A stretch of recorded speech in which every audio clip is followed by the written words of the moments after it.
سره باندې لږ ځان پوهه کوي. اسلام په لغت کې حواله کولو ته وایي. نو څه حواله کول او چاته حواله کول چې دا دواړه وپېژندلی شي نو اسلام شرعیه به وپېژندلی شي. نو ځان حواله کول او الله تعالی ته حواله کول بس دا د اسلام معنی ده.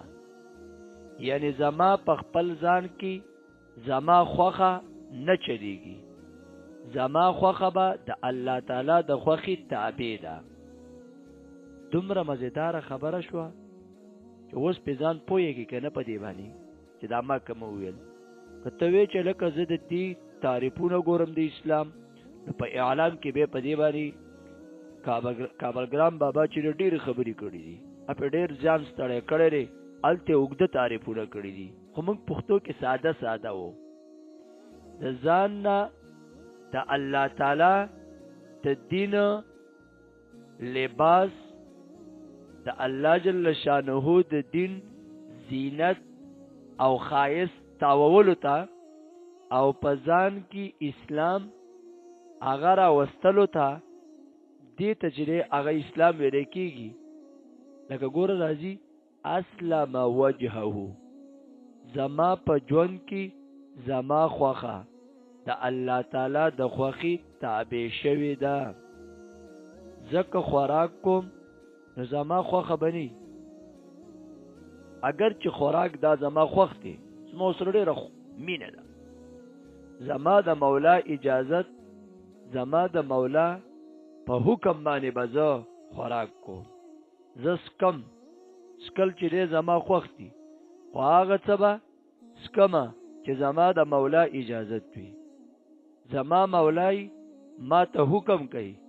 او په ما باندې د هغه د طرف نه پابندي نه وي. زه اغوندم، اغوستل زما خوښ دي، خو هغه څه به اغوندم چې د الله تعالی د حکم تابع وي. زما تلل چې دی هغه خوښ دي،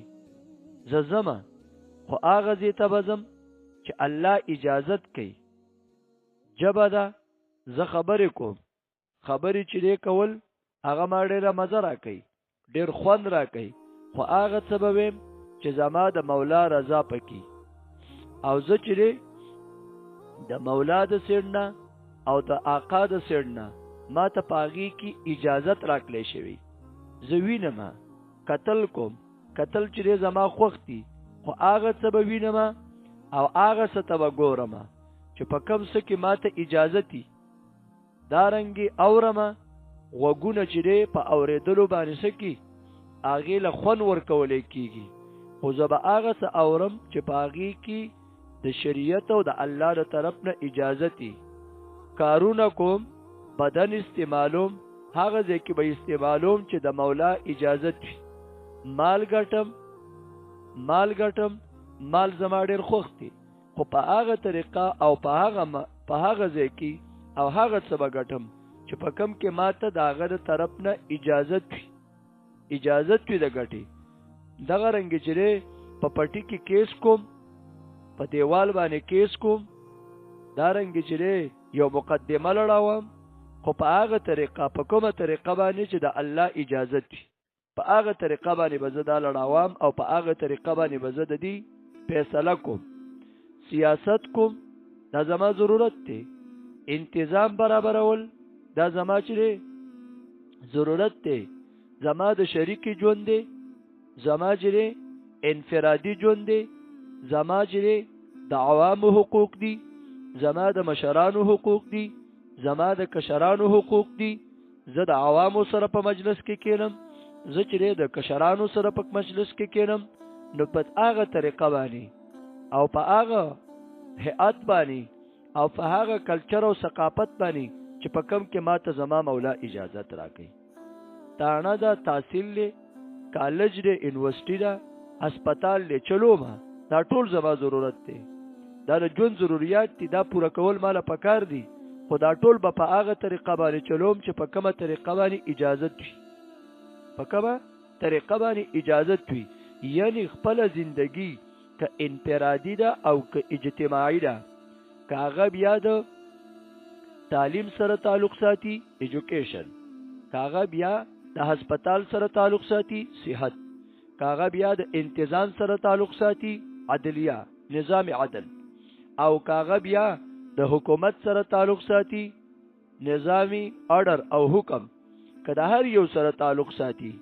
کمعیشت ته کمعاشره ده په دې ټولو کې ز پابندم د چا د مولا د حکم او د آرډر چې آیا ما ته په دې کې د هغه طرف نه کم آرډر او کم حکم چلیږي اسلم وجهه لله دا ولنې خبره شو تیمه خبره په دې حکم کې با دا هغه چې کوم رضا لټوم زما پیدا به پکې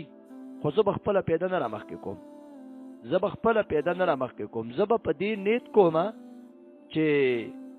دی باندې زمانه زما مولا هغه راضي کیږي او که نه راضي کیږي که زما پکې نقصان وي نو بیا به هم زه کوم په ظاهر کې به ما ته نقصان معلومیږي خو هغه به نقصان نه اب زما لپاره چې رسي زما پیدا خو زه به په پیدا باندې نه پوهېږم ولې زه په عقل تلمه او عقل چې عقل بمایای سزاواری امامت نهی دا د خیر او د شر تمیز نشي کولی که زما یو چیز چې هغه خوښ نه دی او زه نه خورم ځکه چې زما مولا په زمانه ناراضه کیږي نو زه به په دې نیت باندې او په دې سوچ باندې هغه شی پرېږدم که خپل طبیعت او د خپل سوچ په وجه باندې نه پرېښودلي لکه مثال ته وایې چې زه نه خورم او زما طبیعت نه مني ازان له خبره ده خو نور هر یو خبره ته په دې خبره باندې او په دې نیت باندې سوچ کې چې دا احکامات منل په ما باندې لازم دي او دا په ما باندې په ځان باندې نافذ کول دي نو صرف او صرف د دې لپاره چې هغه زمانہ ناراضه نشي او هو محسن دا یو غوډ جهاد شو نو دوه چیزونه شوخه د جنت ته تلو لپاره دوه خبرې تعالی راغستل پکار دي د الله د حکم تابعداري هر وخت کې اسلم وجهه لله او دویم د هغه رضا لټول او هو محسن هغه رضا لټول منګم چې د زندګۍ په هر یو موړ کې د دې دوه خبرو خیال وساتو د الله تابعداري دی وجنه چې کله یوازې ناسي په خلوت کې نو د الله جل شانه ځان باندې حاضر او ناظر ګړو او ګناونو ته چې هغه نه وړاندې کیږو دا امام غزالی رحمه الله یو روایت راوړی دی وی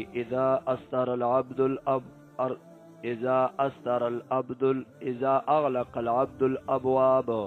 وارخى الاستار وخلا بمعصية الله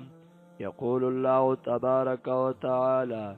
يا ابن آدم قد جعلتني اهون الناظرين اليك ډیر زیات د سوچ او د فکر روایت دی وی اذا اغلق العبد الابواب کله چې بندي کی بندا دروازو لرا د خپل کمرې و ارخل استار او پردی چې هغه راکته کی پکړکو او دروازو باندې وخلا بمعصیت الله او د الله نافرمانی ته ځان لشي فیسبوک راوالی دارنګي یوټیوب راوالی ټیک ټاک شروع کی او داغه په قتل او ډراما او فلم شروع کی اردغل قتل شروع کی او یارجی زدا ګورما ټیم پاسه کوما ټیم چې هغه تیروما یقول الله تبارک وتعالى الله جل شانه ورته وی ابن آدم اے د ادم بچوړیا قد جعلتني اهون الناظرين اليك پتاقید سا بیکار وګرځاو او ډیر کمزور وګرځاو په تماشګرو کې تعامل را ګورا د پلار نجره هغه شرمېږي د مور نه شرمېږي ضرور نه شرمېږي د کلی د مولا نه شرمېږي چې داغه په مخ کې دا کاتی او دا کارونه نه کې او زه درته ګورم او ته زما په مخ کې دا کارونه کې ان ربک لبالمرصاد ستارب چې هغه په مورچه کې هغه ارسئینی وما يلفظ من قول الا لديه رقيب عتيد ته چې کوم خبره هغه کې او کم کار کې هغه لپاره تیار پرشته ولاړه ده